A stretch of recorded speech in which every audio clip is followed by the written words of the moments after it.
ओम सभी को सादर नमस्ते जी। आइए प्रातःकालीन वेला में परमपिता परमेश्वर को स्मरण करें, नमन करें। मंत्र का उच्चारण आप लोग भी कीजिए। ओम यो भूतं च भव्यं च सर्वं यश्चाधितिष्ठति स्वर्यस्य च केवलं तस्मै ज्येष्ठाय ब्रह्मणे नमः।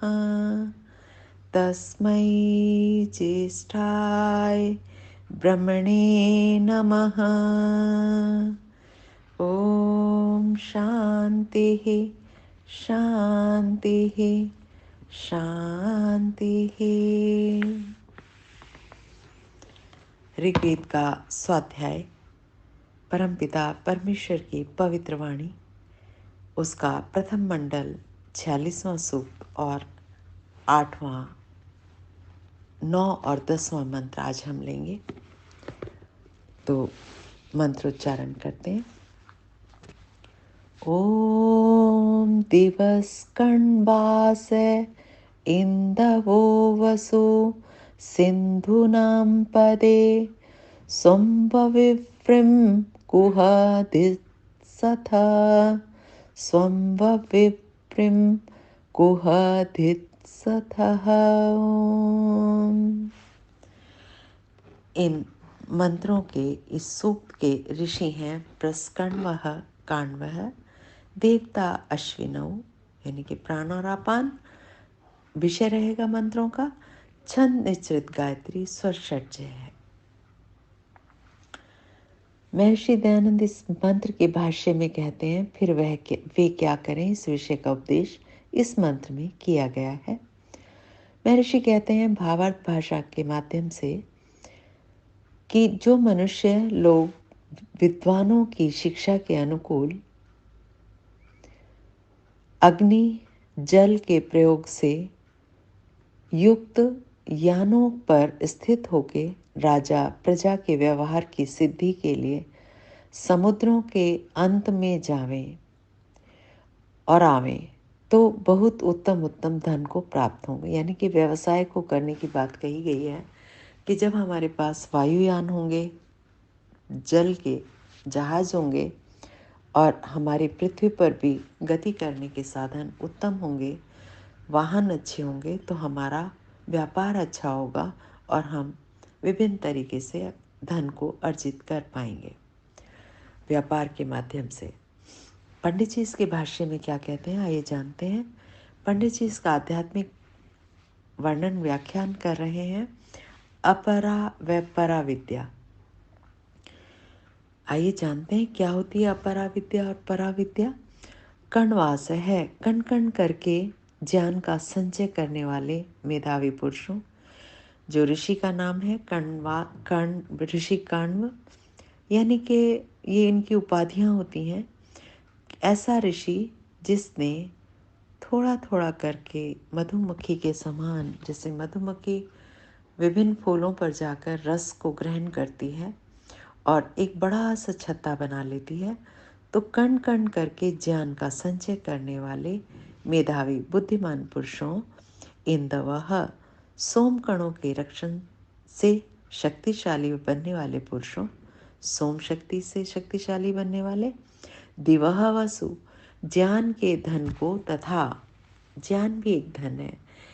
धन ऐश्वर्य केवल रुपए पैसे का ही नहीं होता, तो विभिन्न प्रकार के धन हमारे पास होते हैं। स्वास्थ्य का धन, ज्ञान का धन, धन दौलत का धन, संतान का धन। तो आगे कहा ज्ञान के धन को तथा स्वम वविव्रम वब्रह्म, तो कहा आत्मा के वर्णीय स्वरूप को, आत्मा का ऐसा स्वरूप जिसका जो श्रेष्ठ है। वर्णीय क्या होता है, जो श्रेष्ठ है। आत्मा के श्रेष्ठ स्वरूप को सिंधु नाम पदे, ज्ञान के समुद्र भूत आचार्यों के तपोतिष्ठत अप्यमान है। समुद्रे, उनके चरणों में बैठकर, जो विद्वान पुरुष हैं, जिनके पास बहुत अर्जित किया हुआ ज्ञान है, उनके चरणों में बैठकर कुह, किस समय कहाँ दित सथ धारण करना चाहते हो। कण्व एवं इंदु पुरुष ही ज्ञान विज्ञान को प्राप्त किया करते हैं। कण्व शब्द मेधाविता व कण कण करके संग्रह की श्रमशीलता का संकेत करता है, और इंदु शब्द सोम के शक्ति के रक्षण का भाव दे रहा है। ये सब बातें ज्ञान प्राप्ति के लिए अत्यंत आवश्यक है, ऐसा वेद मंत्र हमें संकेत कर रहा है। आगे कहा अपरा विद्या। अपरा विद्या का संकेत दिवह वसु से दिया गया है, और परा विद्या का प्रतिपादन व स्वम व व्रिम शब्द प्रकट कर रहे हैं। ये दोनों प्रकार का ज्ञान उन आचार्यों के चरणों में विनीतता पूर्वक बैठकर प्राप्त होता है, जो स्वम ज्ञान के समुद्र हैं, भंडार हैं। न जाने कब प्रभु की कृपा होगी और हम इस ज्ञान विज्ञान को प्राप्त करने में प्रवृत्त होंगे। इस प्रश्न में ही ज्ञान विज्ञान की प्राप्ति की प्रबल उत्कंठा की भावना निहित है, छिपी है। इस प्रश्न का उत्तर अगले मंत्र में दिया गया है। तो आज हम दोनों ही मंत्रों को देखेंगे एक साथ। भावार्थ: हम कण्व व इंदु बनकर आचार्यों के चरणों में बैठकर अपरा व परा विद्या का अध्ययन करें, स्वाध्याय करें, ऐसा मंत्र ने हमें बताया। अगले मंत्र का हम उच्चारण करते हैं। सर्वप्रथम अभूत आ अभूदुभाउ अंशवे हिरण्यं प्रति सूर्यः वि अख्यत जिह्वया असितः वि अख्यत जिह्वया असितः। महर्षि इसके भाष्य में कहते हैं, फिर इस विषय का उत्तर अगले मंत्र में कहा गया है।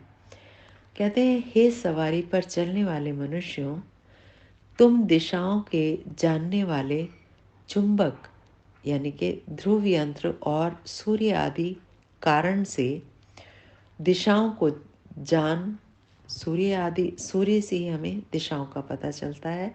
तो कहा, या तो यंत्र बनाए जिससे हमें दिशा का पता चले, और सूर्य आदि कारण से दिशाओं को जान, यानों को चलाओ और ठहराया भी करो, उनको चलाओ और उनको रोक दो, जिससे भ्रांति में पड़कर अन्यत्र गमन न हो। ऐसा ना हो कहीं के लिए निकले हैं और कहीं पहुंच जाएं। अर्थात जहाँ जाना चाहते हो ठीक वहीं पहुंचो, भटकना ना हो। ऐसा वेद मंत्र हमें उपदेश दे रहा है, संदेश दे रहा है, आदेश दे रहा है। पंडित जी ने इसके भाष्य में आध्यात्मिक भाष्य किया है। वो क्या कहते हैं, आइए जानते हैं। ब्रह्म दर्शन किसे, ईश्वर का दर्शन किसे होता है, कैसे हम ईश्वर को पा सकते हैं। कहा, गत मंत्र में, 9वें मंत्र में गत मंत्र के प्रश्न का उत्तर देते हुए कहते हैं कि ऊ अर्थात निश्चय से, अंशवे वन हु डिवाइड्स, जो बांटकर खाता है, उसके लिए भाहा ज्ञान की दीप्ति, इसी से भांति शब्द बना है। तो कहा, ज्ञान की दीप्ति अभूत होती है। ज्ञान प्राप्ति के लिए सबसे प्रथम साधन बांटकर खाना है। इसीलिए यज्ञ आदि में यज्ञशीष की परंपरा है। असुर वे हैं, कौन है असुर? जो स्वयं सारा खा जाते हैं। स्वेष्वा सेषु जुहुवत तश्चेरु, कहा, अपने ही मुखों में आहुति देते हुए विचरते हैं, यानी कि स्वयं अर्जित किया भोजन और स्वयं ही खा लिया बिना बांटे। इसके विपरीत देव देने वाले होते हैं। देव का अर्थ है जो देकर प्रयोग करता है पदार्थों का। कहा देवों को ही ज्ञान ज्योति प्राप्त होती है, असुरों को नहीं। सूर्य सरति जो निष्काम भाव से अपने नियत कर्मों के पालन में तत्पर रहते हैं, कभी अकर्मण्य नहीं होते, कभी लेथार्जिक नहीं होते, आलस्य से प्रमाद से युक्त नहीं होते, सदा कर्म करने के लिए तत्पर रहते हैं, अकर्मण्य नहीं होते, वे ही व्यक्ति हिरण्यम प्रति हित रमणीय ज्ञान के प्रति अग्रसर होते हैं। जो हितकारी ज्ञान है, जो सुंदर ज्ञान है, वो हित रमणीय ज्ञान हुआ, उसके प्रति अग्रसर होते हैं, उधर उसको प्राप्त करने का प्रयास करते रहते हैं। आगे कहा ज्ञान प्राप्ति के लिए आवश्यक है, क्या आवश्यक है कि हम सूर्य की भांति क्रियाशील हों। जैसे सूर्य कभी विलंब नहीं करता, प्रतिदिन नित्य अपने नियमानुसार उदित होता है और अस्त होता है। तो कहा हम सूर्य की भांति क्रियाशील हों, कर्म करते हुए जीवन व्यतीत करें, कभी अकर्मण्य ऐसा ना हो हम कर्म से हट जाएं, अकर्मण्य न हो जाएं। जिह्वया असितः जो पुरुष जिह्वा से बद्ध नहीं है, अर्थात जिसे जिह्वा का व्यसन नहीं लगा, जिह्वा का व्यसन आज यही खाना है, इसके अतिरिक्त कुछ नहीं खाना है, और दिन भर खाने का ही विचार करते रहते हैं, ये हुआ जिह्वा का व्यसन नहीं लगा।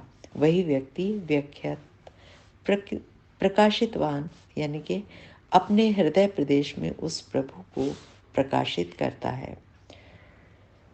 ईश्वर हृदय में ही प्रकाशित होंगे, ऐसा अन्य ग्रंथों में विद्वान पुरुषों और सभी हमें बताते हैं। इंद्रियों के व्यसनों से ऊपर उठा हुआ मनुष्य ही प्रभु के प्रकाश को देख पाता है, ईश्वर को अनुभव कर पाता है। भावार्थ, ज्ञान प्राप्ति व ब्रह्म दर्शन का अधिकारी वह होता है जो बांटकर खाता है, यज्ञ शेष का सेवन करता है, यानी कि यज्ञ में सबको, जिसे हम प्रसाद भी कहते हैं, वो यज्ञ शेष है, उसका सेवन करता है, निष्काम भाव से कर्तव्य कर्म में लगा रहता है, परोपकार के कार्य करता है, और वो निष्काम, उसमें उसकी कोई कामना नहीं छिपी होती कि मैं ये करूँगा तो मुझे ये प्राप्ति होगी, ऐसा नहीं। वो केवल कर्तव्य, दूसरों का लाभ सोचता है, दूसरों के भले के लिए कार्य करता है, उसमें अपना कुछ कामना नहीं रखता। उसे कहा निष्काम कर भाव से कर्तव्य कर्म में लगा रहता है, तथा जिसे जिह्वा का चस्का नहीं लगा, जो जितेंद्रिय है, जिसे अपनी इंद्रियों पर नियंत्रण है, ऐसा व्यक्ति ही ईश्वर के, ब्रह्म के दर्शन का अधिकारी होता है। और अभी संभवतः स्पष्ट नहीं हुआ होगा कि पराविद्या और अपराविद्या किसे कहते हैं। पराविद्या से तात्पर्य है स्वयं को जानने या आत्मज्ञान और परम सत्य को जानने से है। उपनिषदों में भी इसे उच्चतर स्थान दिया गया है। पराविद्या वह है जिसके द्वारा वह अक्षर जो कभी नष्ट नहीं होता उसे जाना जाता है, वो पराविद्या है। तो हमने दोनों विद्याओं को जाना, पराविद्या और अपराविद्या।